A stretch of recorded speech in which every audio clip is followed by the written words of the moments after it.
남의 땅에 집 짓고 20년 살면서 버티면 이게 내 땅이 된다라는. 내가 이 땅에 대해서 내가 소유자인 것으로 생각을 하고 20년 동안 점유를 했다라고 하면 소유권이 진짜로 있는지 없는지를 따지지 않고 소유권을 취득할 수 있는 게 취득시효입니다. 집에 배달이 잘못 온 거예요. 근데 저는 내가 퇴근하니까 미리 시켜놨구나 그렇죠. 생각해서 먹어버렸어요.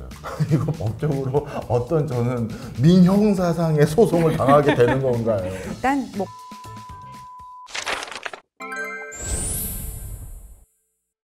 안녕하세요. 망건당TV 구독자 여러분. 당신의 지적 호기심을 채우는 시간, 박정호의 잡식인 박정호입니다. 오늘 지식을 준비해온 잡식인은요, 법하면 어렵고 딱딱하게 느껴지는 우리에게 민법을 가장 쉽고 현실적으로 풀어주실 분을 한번 모셔봤습니다. 한국외대 로스쿨의 민법 전문가 장보은 교수님 모셨습니다. 어서 오세요, 교수님. 안녕하세요, 교수님. 예, 잘 지내셨어요? 네. 예, 사실 처음 뵙습니다. 저도 반갑습니다. TV에서 네. 몇 번 뵈가지고 내적 친밀감은 많습니다. 예, 내적 자, 오늘 망건당TV 구독자분들께 본인 소개 한번 부탁드립니다. 네, 만건당TV 구독자 여러분 안녕하세요. 저는 방금 소개받은 한국외대 로스쿨의 민법선생 장보은입니다. 반갑습니다. 오늘 저희가 지식을 채워드릴 책, 나를 지키는 민법이라는 책입니다. 일단 민법하면 많이들 들어보셨을 텐데요. 사실 정확히 어떤 법인지, 왜 이게 중요한 건지 많은 분들이 정확히 모를 겁니다. 저 같은 사람도 일반적으로 평소에 살면서 법원 같은 데는 지금까지 태어나서 한 번도 가본 적이 없고요. 그런 법들, 그래서 어렵고 멀게만 느껴지는데 그 중에서는 그래도 뭐 민법, 그러니까 우리에게 뭔가 도움되는 법인 것 같은 생각이 드는데, 자, 민법 우리가 꼭 알아야 되는 거죠? 네, 그렇습니다.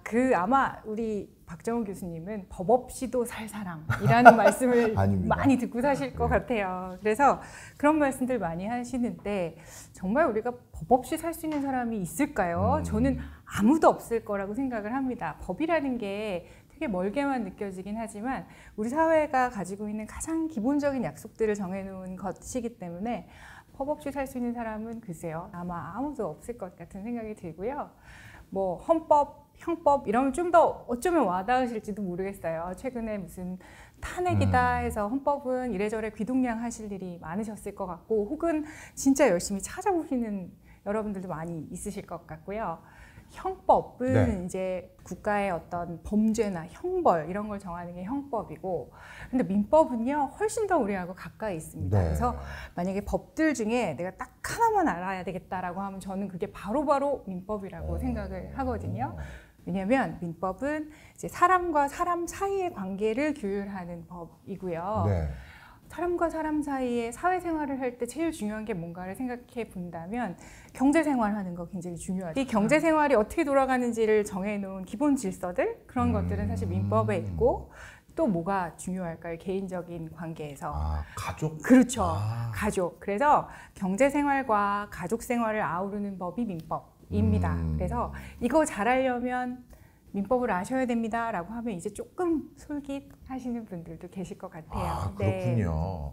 민법은 어떻게 보면 우리의 경제 근간이라고 할 수 있는 재산, 돈과 관련된 관계 설정, 그리고 사람 간의 관계, 그 근저의 가족이라든가 이런 것들에 대한 관계 설정을 주로 다루는 법의 영역이다, 이렇게 볼 수도 있겠네요. 그럼 조금 더 구체적으로 민법은 도대체 어떤 영역에 해당되는 걸 주로 다루나요? 그냥 우리 일상으로 한번 들어가 볼까요? 여러분들이 예를 들어 이제 사회에 나가시면 이제 자취를 하시는 경우도 있고, 학교에 들어가서 학교 근처에 뭐 방을 얻는 경우도 있고 하면서 전세계약, 월세계약 체결해 보셨을 텐데 그것도 다 민법의 영역이고요. 그럼 고용계약 체결을 하시는 경우도 있죠. 그래서 직장을 간다거나 아르바이트 계약을 한다거나 하는 것들도 전부 다 민법입니다. 막 그렇게 거창하지 않더라도 책을 한 권 사보는 것도 사실은 다 민법이고, 일종의 OTT 서비스 같은 것들도 전부 다 민법상 계약이 있었기 때문에 가능한 일입니다.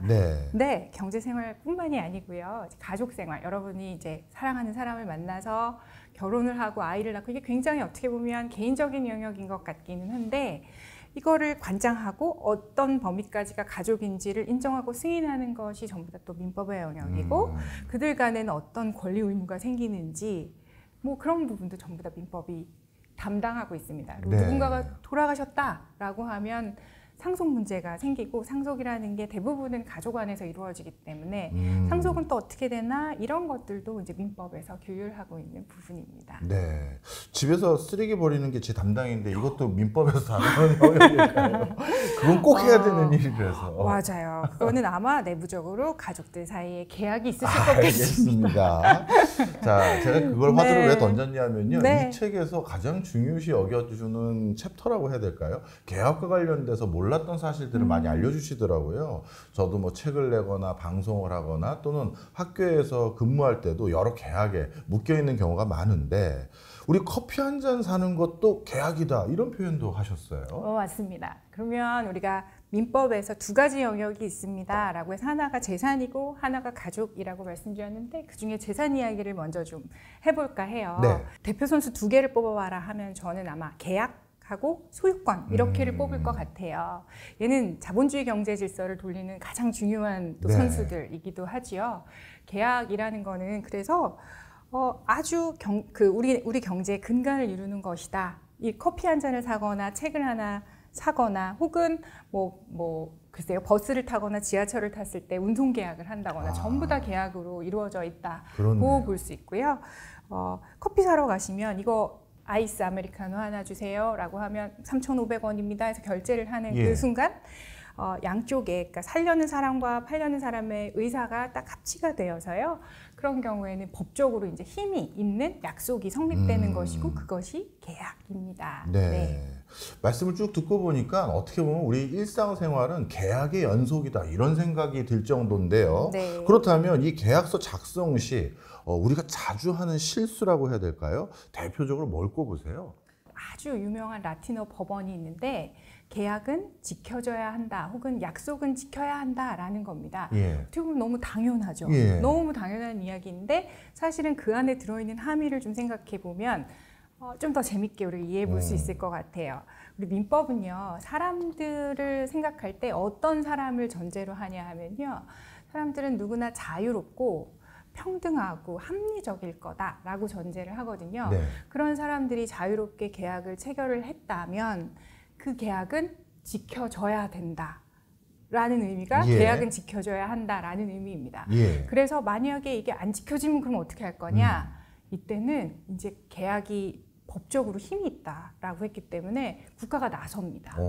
그래서 안 지켰다라고 한다면 이제 법원한테 제가 안 지키는데 강제로 좀 이행하게 해주세요 라고 하는 말도 할 수 있고 안 지키는 거에 대해서 손해배상도 청구를 할 수가 있게 되는 거죠.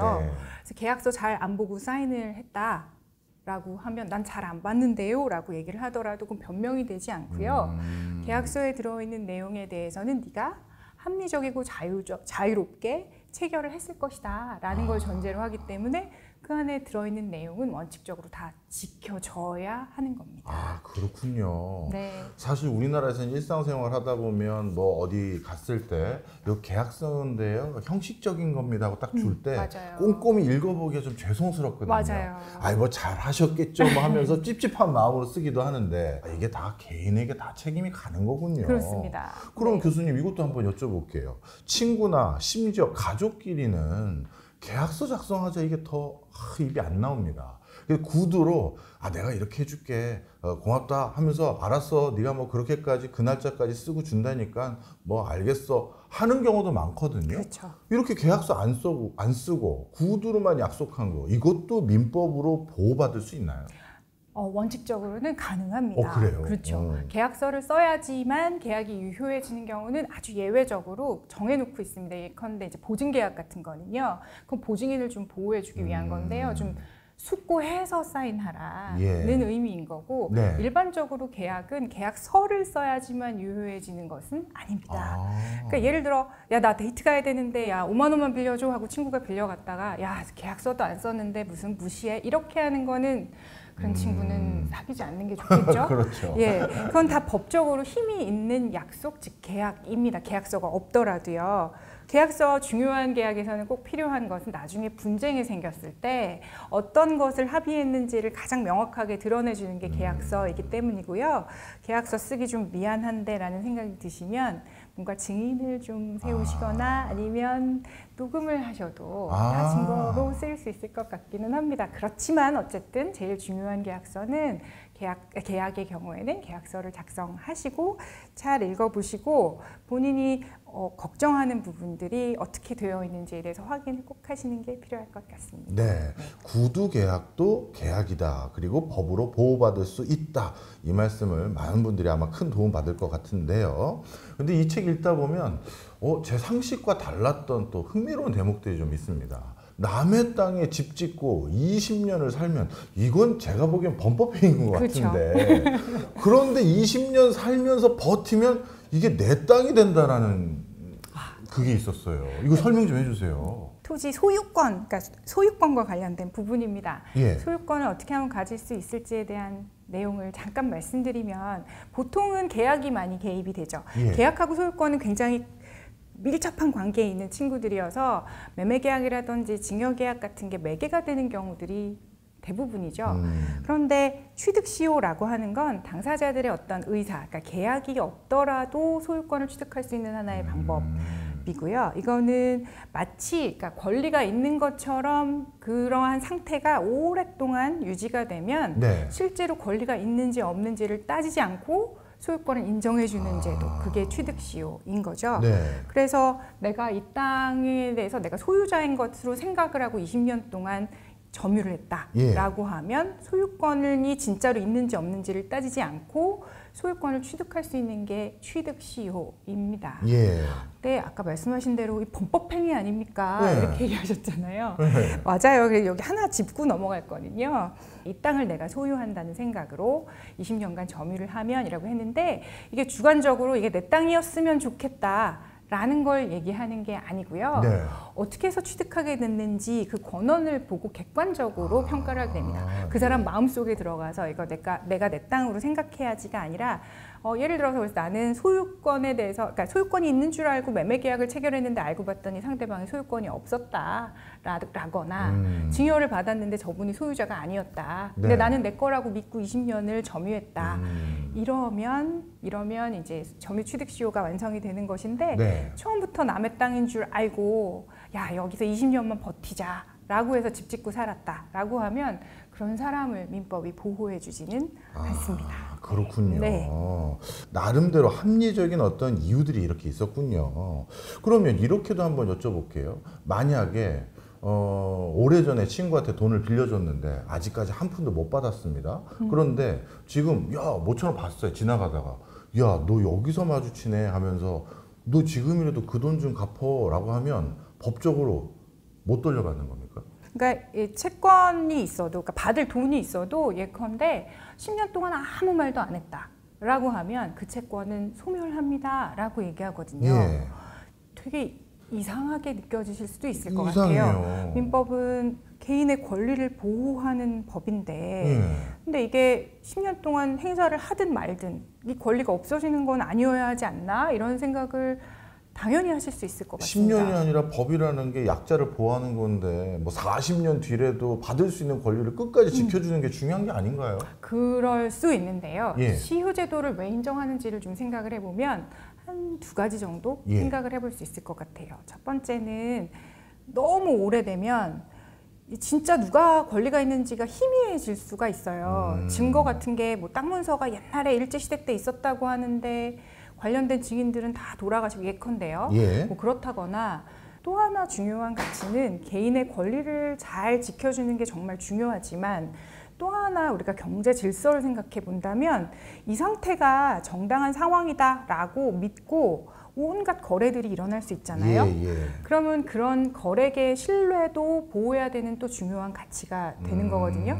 그러면 얘네들 둘을 양팔 저울에 이제 올려놓읍시다. 예. 그래서 개인의 권리가 한쪽, 그다음에 어떤 사회 거래 질서가 예. 또 한쪽. 그럼 얘네들 간의 균형을 맞춰줘야 되는데 그게 시효제도라는 겁니다. 그래서 한 10년 정도 아무 말도 안 했다라고 한다면 그러면 그게 없는 상태로 이루어진 여러 가지 권리 관계를 그대로 유지하는 게 오히려 더 보호의 가치가 있다라고 생각하는 게 시효제도이고요. 네. 뭐 한 5년쯤 지나서 갚어라고 했으면 그걸 갚아야죠. 네. 그때는 시효가 중단이 됩니다. 왜냐하면 아까 말씀드린 대로 시효라는 거는 권리자를 보호해주지 않기 위한 제도가 아니고 예. 양팔저울에 올려놔야 되는 부분인데 권리자라는 게 너무 분명한 거잖아요. 네. 너 갚아 그래서 갚을게 라고 얘기를 했다면 그러면 그때서부터 시효가 다시 산정이 되는 거죠. 그게 그럼 시효 쉽게 제도입니다. 얘기해서 카톡으로 뭐 야 친구야 모처럼 그 얘기하는데 그거 좀 갚아줘 라고 하면 그때부터 다시 시효가 시작된다라고 해도 되는 건가요? 그거는 이제 만약에 교수님이 갚어라고 했으면 그거는 청구를 한 거지요. 근데 그래 갚을게 라고 한 거는 내가 채무가 있다라는 걸 승인을 하는 거고요. 청구만 하는 거는 조금 힘이 약하고요. 그래 나 채무 있어 라고 인정한 거는 좀 더 힘이 셉니다. 그래서 청구만 했다면 이거는 일정 기간 내에 소를 제기하거나 뭔가 더 힘센 청구를 해야지만 유효해지는 거고요. 승인은 채무가 있는 게 맞아요 라고 승인하는 것이기 때문에 조금 더 힘이 셉니다. 그래서 그때서부터 다시 시효가 진행되는 것으로 이제 이해가 되겠습니다. 됐습니다. 네. 사실 경제활동을 하는 데 있어서 그 수많은 거래가 초기 어떤 거래를 기반으로 해서 계속 연이어 이루어지는데 그때마다 시효 재료가 없으면 이거 나중에 한 10수년 전쯤 누가 무슨 계약 잘못 체결한 거라고 하면서 다 무효되는 거 아니야 라는 걱정들 때문에 경제활동 자체도 아주 축소되거나 어떻게 보면 활성화되지 못할 수가 있는데 바로 그런 것들을 막기 위해서라도 이 소멸시효라는 제도가 있어야 되는 거였군요. 이번에는 조금 더 생활 친숙적인 거 한번 여쭤볼게요. 이런 경우 저도 실제 있었거든요. 집에 배달이 잘못 온 거예요. 근데 저는 내가 퇴근하니까 미리 시켜놨구나 생각해서 먹어버렸어요. 이거 법적으로 어떤 저는 민형사상의 소송을 당하게 되는 건가요? 네, 일단 뭐 고의가 없으셨기 때문에 그럼요.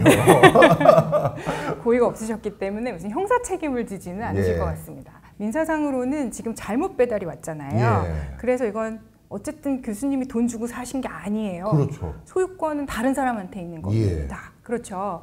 근데 이걸 제가 먹어버렸다?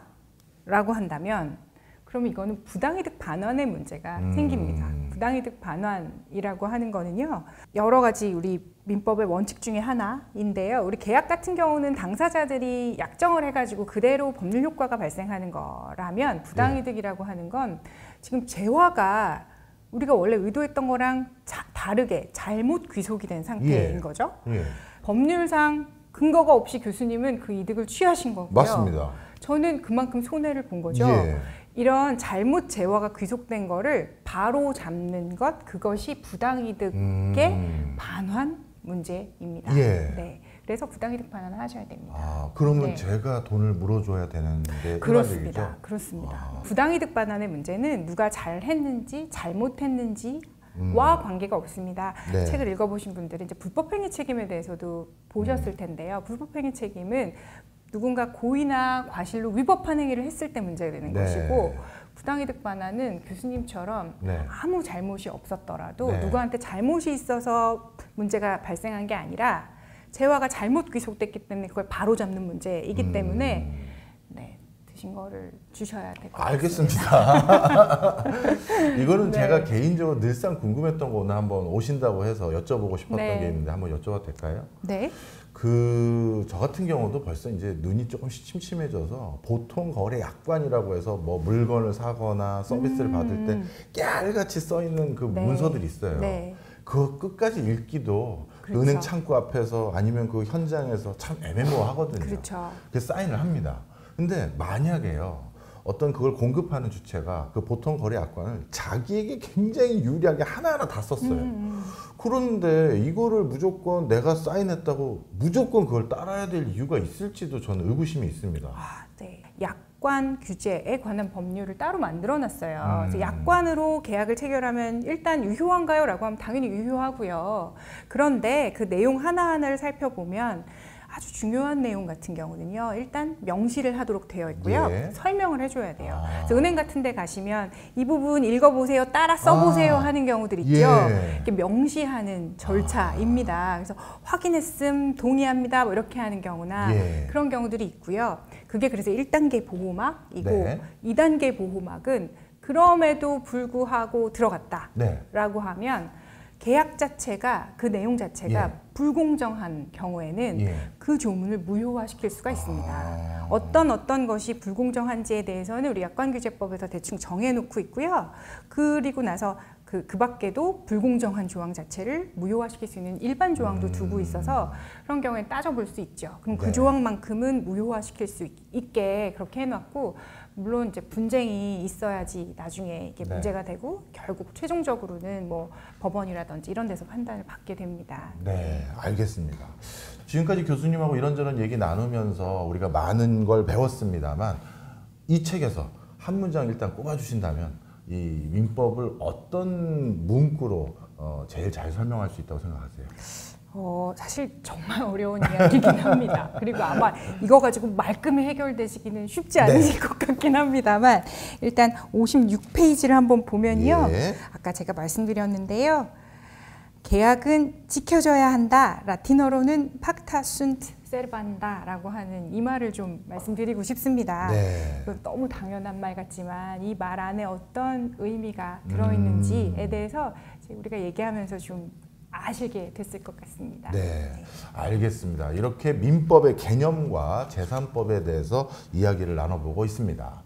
한쪽 측은 나는 끝까지 이혼하기 싫다. 여보 미안해. 내가 그냥 앞으로 다 잘할게 하면서 끝까지 이혼을 거부하면 안 되는 건가요? 아무리 헤어지고 싶어요. 우리의 관계는 다 파탄이 났어요. 예. 라고 한다고 해도 그 사람의 입장에서는 이혼 사유가 없는 것이기 때문에 이 이혼을 할 수가 없는 것이죠. 모든 재산을 둘째 아들 아니면 셋째 아들에게만 난 넘긴다 하고 그냥 돌아가셨어요. 네. 그러면 진짜 남은 형제들은 아무 돈도 못 받는 건지. 유언은 딱 정해진 형식으로만 해야 됩니다. 그런 형식을 다 갖춰서 유효한 유언을 했다고 칩시다. 네. 그럼 이런 경우에 유효할까? 원칙적으로는 유효한데요. 예. 그래서 우리 민법은